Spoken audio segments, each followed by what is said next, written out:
অন্তত প্রেম করে কেউ কোনোদিন বিয়ে করেন না। প্রেম করে বিয়ে করবেন তো আমার মতো আজকে পস্তাতে হবে। কেউ হচ্ছে ওপারে চলে যাবে আর কাউকে রাস্তায় নামতে হবে, যেমন আমি রাস্তায় নামছি। ক্যামেরার সামনে দাঁড়িয়ে কথাগুলো বলতেই চোখ ভিজে ওঠে জান্নাতের।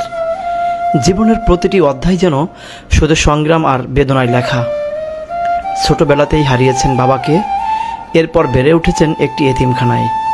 কিন্তু জীবনের গল্প কখনো কখনো মানুষের পরিকল্পনার চেয়েও কঠিন হয়ে ওঠে। তো সবার কাছে একটাই রিকোয়েস্ট, আর যাই করেন অন্তত প্রেম জিনিসটা করে না। প্রেম বাপ মা কানা হোক, খোড়া হোক, লুলা হোক, যার কাছেই দেখ আপনারা সেখানে বিয়ে করেন, অন্তত ভালো থাকতে পারবেন।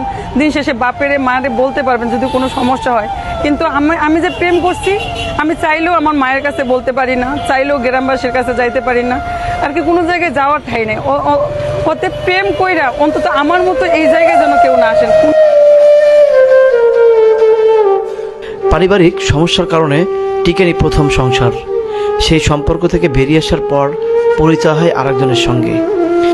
প্রায় 3 বছর ভালোবাসার সম্পর্কের পর তাকে বিয়ে করেন, কিন্তু সেই স্বপ্ন বেশি দিন টিকল না।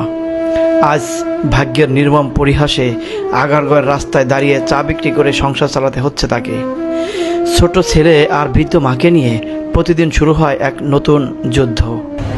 ছোট থেকে ক্লাস 8 পর্যন্ত এতিমখানায় মানুষ হয়েছে।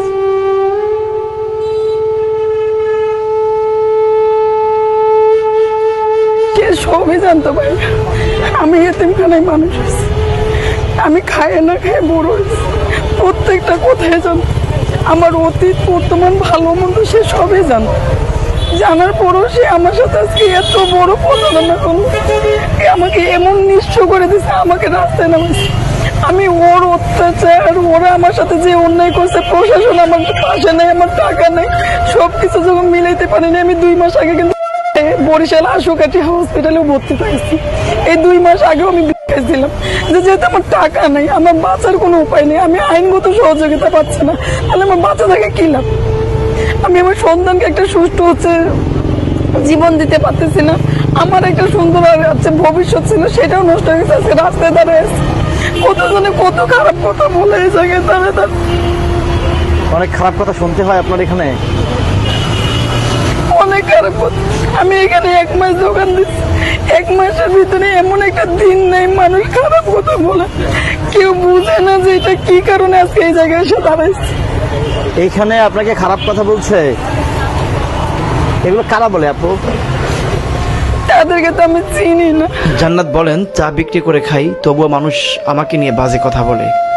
কারো কাছে আমি হাসির পাত্র, কারো কাছে অপমানের মানুষ, অথচ আমি শুধু সৎভাবে বাঁচতে চাই। হাজারো কটু কথা সহ্য করেও তিনি হাল ছাড়েননি, কারণ তার বিশ্বাস পরিশ্রমের কোনো বিকল্প নেই, মানুষের সাহায্য নয়। তিনি চান শুধু সম্মান নিয়ে বেঁচে থাকার সুযোগ। আমার নাম জান্নাত। আপনার এই দোকানটার নাম কি? জান্নাত টি স্টল। আমার দোকানে হচ্ছে লেবু চা, তেঁতুল চা, তারপরে মালাই চা, গরু দুধের চা, পুদিনা চা, দুধ ডেনিশ, পোড়া রুটি, দই চিরা, চিরা নারিকেল, এগুলো পাওয়া যায়। ঠিকানা কোথায় দোকানের? আমার ঠিকানা আগারগাঁও নতুন রাস্তা, পরিসংখ্যানের পাশে।